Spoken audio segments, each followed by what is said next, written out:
Medan, a small Indonesian city in East Java province, is home to the Indonesian Railway Polytechnic.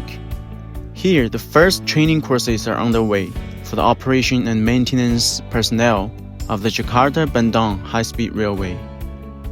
173 Indonesians attend the classes taught online by experts in China. The courses started this February with 3 to 6 months of theoretical training targeting drivers, mechanicians, dispatchers, and emergency response personnel. Trainees will leave Medan with qualifications before being arranged for practical training on the Jakarta-Bandung HSR. Dengan adanya kereta cepat ini adalah teknologi baru dan sama sekali belum pernah diajarkan di Indonesia ya. Di Indonesia belum pernah diajarkan. Otomatis itu adalah suatu pengetahuan baru bagi kami semua, baik dosen maupun siswanya juga. Mungkin maksudnya siswa dari KCIC ya, pegawai dari KCIC sendiri.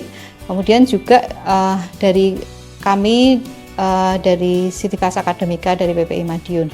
Dan bagi bangsa Indonesia sendiri, jadi kami sangat antusias untuk menyambut melaksanakan dari diklat SDM KCIC yang Jakarta-Bandung ini. Throughout the construction of the Jakarta-Bandung HSR, the Chinese side had provided training for Indonesian employees in an effort to support Indonesia in building its own HSR technical workforce. The High-Speed Railway, a flagship project on the China-proposed Belt and Road Initiative, connects Indonesia's capital Jakarta and another major city, Bandung.